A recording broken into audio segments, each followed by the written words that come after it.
बिस्मिल्लाहिर्रहमानिर्रहीम बिस्मिल्लाहिर्रहमानिर्रहीम अस्सलाम वालेकुम प्यारे बच्चों। तो प्यारे बच्चों, आज का मेरा क्लास है क्लास 4th के लिए EVS इन्वायरमेंटल स्टडीज़। तो बच्चों, मैंने चैप्टर नंबर 6 उठाया है, पेज नंबर 46। तो बच्चों सभी अपनी बुक सामने रखें और पेज नंबर 46 सभी निकालें। तो बच्चों, जो हमारी लेसन है वो है सेफ ड्रिंकिंग वाटर लेसन का नाम है। तो बच्चों शुरू करते हैं। Water is the most common substance on the earth. 17th of the world's surface is covered by water. Water is also the most important substance on the earth. Without water, life would be impossible. तो यहाँ पर water की बात यानी पानी की बात यहाँ पर चल रही है। तो ये कह रहा है कि जो पानी है वो मतलब कॉमन सब्सटेंस है ऑन अर्थ, यानी इस दुनिया पर जो ये मतलब वाटर है, पानी है, वो एक मोस्ट कॉमन सब्सटेंस है जो मतलब 17th ऑफ द वर्ल्ड जो इसकी ज़मीन है वो किससे कवर्ड है? पानी से। और जो ये पानी है वो बहुत ही ज़रूरी है हमारे लिए, ताकि मतलब हम इसके बहुत सारे फ़ायदे हैं, इससे हम बहुत सारे काम भी करते हैं। तो इसीलिए हमारी ज़िंदगी के लिए बहुत ही इम्पॉर्टेंट है, यानी बहुत ही ज़रूरी है। Without water life would be impossible, जो कि मैंने आपको बोला कि पानी के बगैर हमारी ज़िंदगी है वो इम्पॉसिबल है, यानी कि हम नहीं जी सकते, क्योंकि हमारे लिए पानी बहुत ही ज़रूरी है। Life starts in water and the bodies of the all living things are mostly water. Water fills the seas and lakes. It flows in rivers on high mountains and polar regions. It exists as snow or ice. In air, it is found in the form of vapor. तो यहाँ पर बोलते हैं कि जो life starts in water, यानी कि जो हमारी लाइफ है वो स्टार्ट कहाँ से होती है? फ्रॉम वाटर, यानी पानी से शुरू होती है। और जो bodies of all living organisms है, लिविंग थिंग्स यानी जो भी जानदार चीज़ें, वो क्या होते हैं? मोस्टली पानी में होते हैं। उनकी जो ज़िंदगी है वो ज़्यादातर पानी में होती है। Water fills the seas and lakes, यानी कि जो सीज एंड लेक्स जो है वो किससे फिल होते हैं? इसी पानी से। और जो ये पानी होता है ये फ्लो करता है reverse.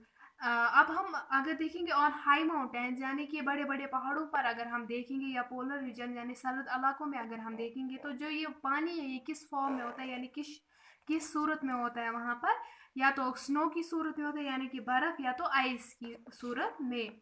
In air it is found in the form of vapour, यानी कि अब हम अगर एयर में देखेंगे, आसमान में देखेंगे, तो ये किस फॉर्म में वहाँ पर होता है? यानी कि जो हमारा मतलब जो ये पानी है ये बहुत ही मतलब मुख्तलिफ शेप्स में एग्जिस्ट होता है। तो अब अगर हम देखेंगे कि ये आसमान में किस शक्ल में एग्जिस्ट होता है, किस फॉर्म में होता है, तो हम यहाँ पर हम देखते हैं वेपर फॉर्म्स में।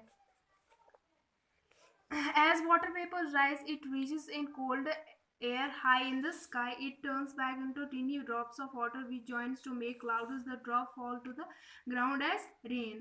अब जो ये हम आसमान में देखते हैं कि ये किस फॉर्म में होता है? वेपर फॉर्म में। अब जब ये वेपर्स जब ये रीच करते हैं फ्रॉम जो स्काई होती है वहाँ से रीच करती है, तो जब ये जो इसके टीनी ड्रॉप्स होते हैं किसके? पानी के। जब ये ज्वाइन हो जाते तो ये क्या बनाते हैं? क्लाउड, यानी बादल बनाते। और जब ये बादल बहुत ही भारी हो जाती है, तो तब जाकर बारिश होती है। और ये किस सूरत में हमें मिलती है? फिर से पानी की सूरत में, यानी लिक्विड की फॉर्म में हमें मिलती है, जिसे हम क्या कहते हैं? Rain. Water helps plants to grow. It is used for drinking, washing, cooking and bathing. जैसे कि मैंने आपको पहले ही बोला कि जो पानी है वो बहुत ही ज़रूरी है हमारे लिए, और किस किस में हमें किस किस काम में हमें ज़रूरत आती है। तो यहाँ पर लिखा है it is used for drinking, washing, cooking and bathing, यानी हम ये पीते हैं, इससे कपड़े धोते हैं, हम खाना बनाते हैं, और बाथिंग यानी शॉवर लेते हैं वो वगैरह, उस चीज़ में ये मदद हमें आती है। For our daily use we get water from lakes, tanks, wells और rivers. Water obtained from these sources may not be pure. जो अब हम डेली यूज़ के लिए हम वाटर ऑब्टेन करते हैं, यानी कि हम पानी लेते हैं, वो हम कहाँ से लेते हैं? या तो लेक से लेते हैं, या तो टैंक से लेते हैं, या तो वेल यानी कुएँ से लेते हैं, या तो रिवर से।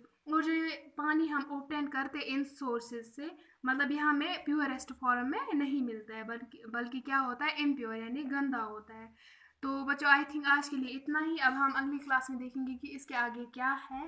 तो आई होप कि आप सबको समझ में आया होगा। तो अगले क्लास में देखते हैं इसके आगे। तो तब तक के लिए अल्लाह हाफिज़।